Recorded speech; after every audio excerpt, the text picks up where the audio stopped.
Lea Danilson järgi, kuda ma nüüd ütlen, Lea Danilson järgi postitus on ju mingi sündimuskriisi ja mingi teemadel ja siis Daniel Kõiv kirjutas siia, et kahe isaga laps võrdub õnnetu laps, et kuidagi on tema õigusi riivatud või kahe mehega perekond ei olegi see õige perekond. Ja siis ma lihtsalt lugesin neid kommentaare, mis siin all olid. Siin all oli mingi persetäis kommentaare, mingi Lea Danilson järgi ja siin kõik teised ka kõik midagi hullult arvasid. Ja siis ma lihtsalt lugesin seda mingit, ma ei teagi, kuidas seda kutsuda. Mingisugune poliitporno või mingisugune, ma ei tea, mis muu, mingi mäda. Ja ma otsustasin, et mina kui heteroseksuaalne poliitik, eks ole. Ma olen ikkagi rahvamees ja keegi peab ju olema see, kes kirjutab seda, mida rahvas mõtleb. Eks ole, minu töö on ikkagi olla rahva ruupur ja ma jälle kasutasin oma ruupuri võimeid ja vastasin talle. Jah, homopaar ei ole perekond, vaid leibkond. Millele ta vastas, et Kris Kärner, perekonnaseadus ütleb õnneks midagi muud. Vasta, nii. Selle seaduse me pöörame 27. aastal ümber. Hüüumärk. Nii. Lisaks mainin ära, et ei tasu tulla, ei tasu helistada parem konservatiividele, moblale ja anuda, et nad võtaks sinusuguseid koalitsiooni kui selliseid räpaseid, sellist räpast pedepropagandat suust välja pritsid. Hüüumärk. Kuidas tundub? Kuidas tundub?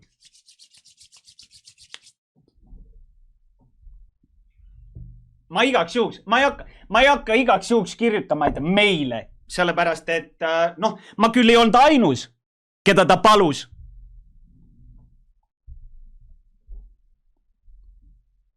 Ma ei olnud ainus, keda ta palus telefoni teel. Palun, teeme koalitsiooni. Ei, ma ei tee. Ma pigem lähen Reformierakonnaga koalitsiooni kui sinusuguse lillaga ja nii lihtne ongi. Ja nii lihtne ongi. Aga palun, võite homme sinna, võite juba täna ära teha uudise. Võite juba täna uudis ära teha ja siis mõnitada enda maailmavaatelist poliittüüpi, kes seisab teie maailmavaate poolt. Ma arvan, et Delfi ja kes te seal olete, kõik Tartu Postimehed ja kõik muud asjad, et ma arvan, et nüüd võtke see tüüp ja nüüd hakake mõnitama teda kollektiivselt. Tahate oma uudiseid teha, no tehke siis, aga palun. Ma arvan, et see on päris hea postitus. Ma arvan, et see on päris hea postitus. Pole tänu väärt, Daniel Kõiv. Algelisel tasemel, et kuivõrd üllatav? Kuulge, me ei pea isegi veel, ma toon veel ühe näite. See sama Kuusemaa tappis oma lapse ära, jättis selle põllu peale vedelema, põgenes välismaale, ta sai 3 aastat vangi ja palju ta kinni istus nüüd, 5 aastat? Oli. Ja nüüd ta on väljas, mingi ta väga ei olnud. Elektroonilise järelevalve all. Halloo? Sest see on olnud nagu pausi peal, et mina olen juba nii vana, et ma mäletan seda teist tsiviilkaitset, kui olid varjendid ja varjed ja mis siin arusaadavalt ei olnud ilusad kõik ja nii korralikud. Aga vahepeal oli jah. Ja see kõik algab ja arvake, kellest see algab kõik pihta. See hakkab sealt samast sotsiaaldemokraatidest, kes on nii liberaalsed ja armsad ja toredad inimesed. See hakkab sealt pihta.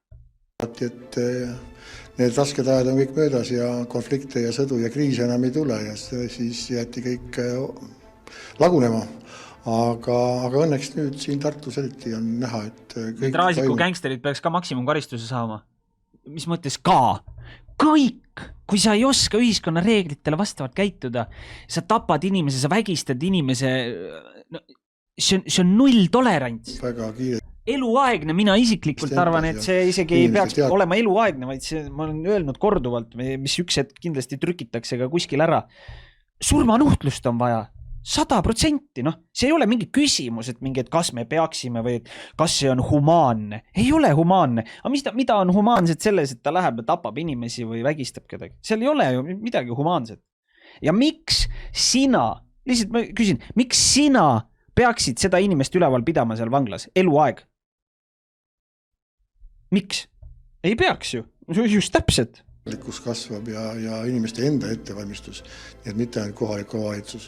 Ja noh, tähtis on ka võib-olla see, milleski täna oli juttu, et kohalik omavalitsus haarataks rohkem see ettevalmistusprotsessi. Selle asemel, et mingi maksta kinni mingisuguseid kuradi vanglaid, selle asemel me võiks ju, või nagu mitte vanglaid, aga mingisuguste kuradi eluaegsete vangide mingisugust paska, selle asemel me võiks võtta selle raha ja panna ju kuhu? No näiteks kõige lihtsam asi, mingi kuradi asfalteerimist, teeme selle kuradi Tallinn-Tartu maantee lõpuks 4-realiseks. No. Kaua see puts käib siin?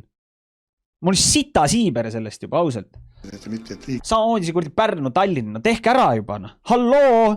Aasta on 2025, kohe on 26, me siiamaani käin, sõidan 1-2-realisel nagu mingi kuradi, nagu kuskil Lätti sõidaks, no. Täitsa persest. Okay.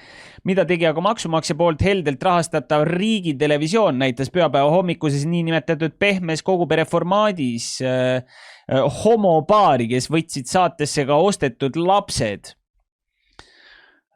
Laste ost on muide Eestis kriminaalkuritegu, siin aga prokuratuur kuritegu ei näe. See on see sama ERR, mis näitas vana aasta õhtul samuti kogu pere formaadis ja kellaajal emadust mõnitavat ja lastevastast vägivalda õhutavat transvestiidi show'd. Kusjuures, noh, selles suhtes, ma ei tea, meil oli ka näiteks arutelu täna sellega seoses. Ma gruppi ei hakka maini, aga meil oli üks grupp, kus meil oli selle sama teemaga, noh, see sama teema oli arutelul. Ehk siis Martini Facebooki postitus. Kui keegi tahab lugeda, see Martinil on Facebookis üleval. On terve postitus, ehk siis te ei pea maksma selle eest, kes tahab.